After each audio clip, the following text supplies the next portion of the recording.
नमस्कार, मैं डॉक्टर जफरुल्लाह खान आप सबको आज के इस वीडियो क्लास में स्वागत करता हूं। आज हम कुवेंपु यूनिवर्सिटी के थर्ड सेमेस्टर बीएससी बीसीए के हिंदी पाठ्यक्रम पर चर्चा करेंगे। इस कक्षा के लिए अभिनव कथा भारती नामक किताब रखी गई है। इस किताब का संपादन चक्रधर ने किया है। आज हम देख रहे हैं चीफ की दावत। इस कहानी के रचनाकार है भीष्म साहनी। चीफ की दावत कहानी हम आरंभ कर चुके हैं और आज के इस वीडियो के जरिए खत्म करेंगे। अब देख रहे हैं चीफ मां को देखकर खुशी से हाथ मिलाते हैं। मां के दाएं हाथ में जपमाला थी, इसलिए वो बायां हाथ ही आगे बढ़ाई। सब स्त्रियां हंस पड़ी। चीफ क्या करते हैं, उनको शेक हैंड देने के लिए अपना हाथ बढ़ाते हैं, आगे हाथ बढ़ाते हैं। तो वो क्या करती है, मां लेफ्ट हैंड ही अपना आगे बढ़ा देती है। इसे देखकर सब क्या करते हैं, खिलखिलाकर हंस देते हैं। जोर से जो स्त्रियां थी सब हंस पड़ते हैं। Chief how do you do, आप कैसे हैं कहने पर मां हाउ डू डू कहती है। विदेशी और देशी स्त्रियां खिलखिलाकर फिर हंस पड़ते हैं। चीफ उसी हाथ को अपने हाथ में लेकर सहलाते हुए या शेक हैंड करते हुए मां से पूछता है हाउ डू यू डू, यानी कि आप कैसे हो पूछता है। तो वो जवाब नहीं देती है, मगर बेटे के कहने पर, आदेश देने पर वो भी अंग्रेजी में ही बता देता है ऐसे बोलो बोल के, मगर कोशिश करती है, उससे नहीं हो पाता है, हाउ डू डू कहती है। तो ये सुनकर जो विदेशी और देशी स्त्रियां आई थी सब जोर जोर से खिलखिलाकर हंस पड़ते हैं। श्यामनाथ को खूब गुस्सा आया, लेकिन चीफ साहब स्थिति संभाल लिए। श्यामनाथ शांत होकर कहे, मेरी मां गांव की रहने वाली है, आपसे लजाती है। श्यामनाथ को यह देखकर क्या होता है, गुस्सा आ जाता है। तो तब तक चीफ साहब क्या किए थे, उस हालत को, स्थिति को संभाल लिए थे। श्यामनाथ फिर क्या होता है, शांत हो जाते हैं और वो कहते हैं चीफ से, मेरी मां गांव की रहने वाली है बेचारी, वो आपको देखकर क्या है, लजाती है, शर्माती है कहता है। चीफ साहब गांव का कोई गीत सुनाने के लिए कहे। अधिक उम्र होने के कारण मां गाने तैयार नहीं थी। बेटा धमकाने पर मां गाने भी लगती है। हरियाणी माए हरियाणी बहने, हरियाते भागी भरिया है। सब खुश होकर हंसने लगे। क्या कहते हैं, चीफ को मां गांव की रहने वाली बोल के पता चलने पर वो कहता है गांव की कोई गीत सुनाए, मगर वो नहीं मानती नहीं। जब अपना बेटा श्यामनाथ गुस्से में धमकाता है, डराता है, मां गाओ बोल के आदेश देता है, तो बेचारी गाने लगती है। कोई एक गांव का टप्पा, गांव का एक गाना गाती है, हरियाणी माए हरियाणी बहने, हरियाते भागी भरिया है। ये गाना सुनकर सब खुश होते हैं, हंसते हैं, गाते हैं, नाचते हैं। फिर हम देखते हैं चीफ साहब पंजाब के गांव की दस्तकारी क्या है कहने पर श्यामनाथ खुश होकर मां के हाथ से एक सेट दस्तकारी ने फुलकारी अथवा पर्दे, हैंडक्राफ्ट बनाकर देने का वादा करता है। चीफ साहब क्या है, श्यामनाथ को पूछते हैं आपके यहाँ के जो लोकल कुछ हैंडीक्राफ्ट क्या है बोल के पूछते हैं। तो वो कहता है यहाँ का एक विशेष वस्तु है, यहाँ की एक विशेष चीज है कि फुलकारी। वो अपनी मां के हाथ से एक सेट बना के देने के लिए वादा करता है, मान लेता है। मां के आंखें कमजोर होने के कारण फुलकारी बनाना मुश्किल था, बनी बनाई लेने के लिए कहती है। श्यामनाथ को गुस्सा आ जाता है, मां को फुलकारी बनाने के लिए आग्रह करता है। मां को कहता है, मां चीफ के लिए एक फुलकारी बनाकर दो। मगर वो कहती है नहीं बेटा, मेरे आंखें दिखाई नहीं देती है। कोई रेडीमेड मिलती है, बनी बनाई मिलती है, लेकर दे दो बोल के बताते हैं। मगर श्यामनाथ को गुस्सा आता है, नहीं मैंने वादा किया है उनको, आपसे ही बनाऊंगा, आपके हाथ से ही बनाकर दूंगा। और वो भी कहे हैं कि जब आप बनाने शुरू करेंगे तो वो देखने आएंगे, ऐसा वो कहा है बोल के क्या करता है, माँ को फुलकारी बनाने के लिए आग्रह करता है। अब सब लोग खाने के लिए गए। माँ कोठरी में जाकर आंसू बहाने लगी। वह दुपट्टे से बार बार आंसू पोंछती थी। वो रोकने का नाम नहीं लेते। माँ बेचारी अपने बेटे के व्यवहार देखकर क्या करते हैं, नाराज होकर अपने कमरे में जाकर रोने लगती है। आंसुओं को रोकने की कोशिश करती है, दुपट्टे से पोंछती है, मगर आंसू नहीं रुकते, रुकने का नाम ही नहीं लेते। आधी रात तक मेहमान सब खा कर जा चुके थे। माँ दीवार से सटकर बैठी थी। मोहल्ला शांत था। घर में केवल बर्तन धोने की आवाजें आ रही थी। क्या होता है, आधी रात तक मेहमान सब खाना खा के अपने अपने घर जा चुके थे। माँ दीवार से सटकर अपने कोठरी में कमरे में बैठकर रो रही थी। मोहल्ला शांत था। घर में केवल आवाज आ रही थी तो केवल बर्तनों की आवाज आ रही थी।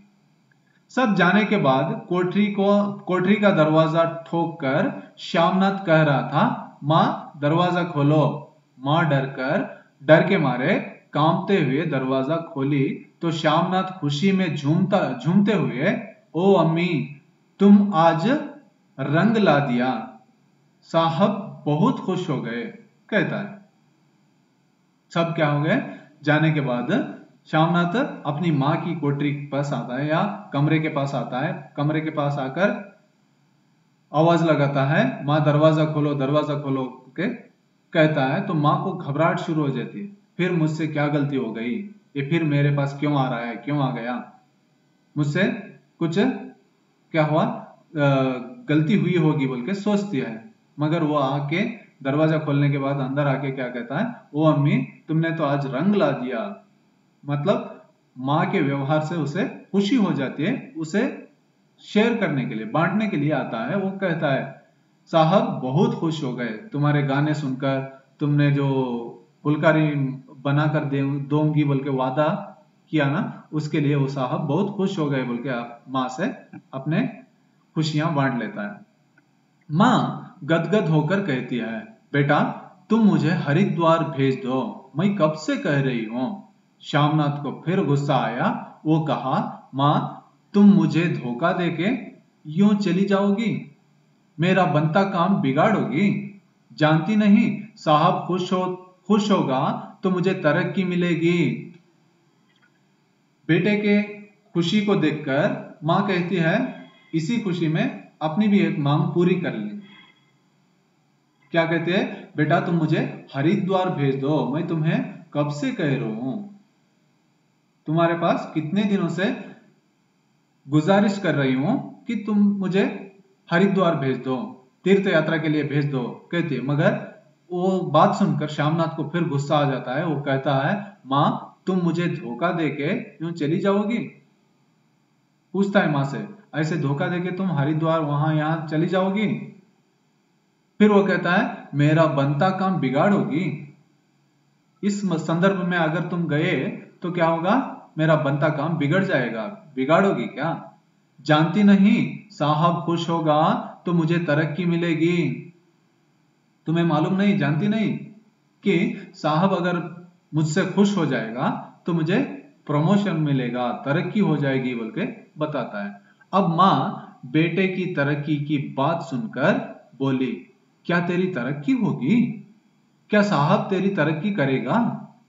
माँ रोना छोड़कर खुश हो गई। माँ क्या करती है, अब सब भूल जाते हैं।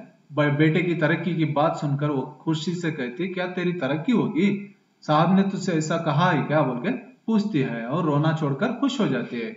माँ कहती है, तो मैं बना दूंगी बेटा, जैसे बन पड़ेगा बना दूंगी, तेरी तरक्की होगी तो ठीक है, अच्छी बात, मैं तुम्हें फुलकारी बना कर दूंगी। जैसी भी बने, मुझसे चाहे आंखें दिखे या ना दिखे, कुछ भी मुझे तकलीफ हो जाए, मगर तुम्हारी तरक्की के लिए मैं तुम्हें फुलकारी जरूर बना कर दूंगी बोल के बताती है। तो शाकाहारी शीलवंत धार्मिक भूखी माँ फिर बेटे की तरक्की के लिए दुआ करने लगी। देखो यहां इसलिए बता रहे हैं कि वो उनके घर में मांसाहारी बना है, वो भूखी है, रात इतना वक्त हुआ है मगर माँ खाई नहीं। ऐसी भूखी माँ क्या कर रही है, अपने बच्चों के लिए, बेटे की तरक्की के लिए फिर रोते हुए दुआ मांगने लगी। यहां पर क्या होती है, ये कहानी खत्म होती है। आज के इस वीडियो का क्लास का उद्देश्य क्या था, मां के कट्टर धार्मिक आचरण को बताना, मांस मछली पकने पर मां भूखी रह जाती है इसका परिचय देना, अपनी तरक्की के लिए बेटा श्यामनाथ मां को गाने के लिए मजबूर करता है, फुलकारी बनाने के लिए तंग करता है, ग्रामीण स्त्रियों के लज्जा का परिचय देना, बेटे की तरक्की के लिए मां सोना चांदी पैसा और जान तक देने के लिए तैयार है।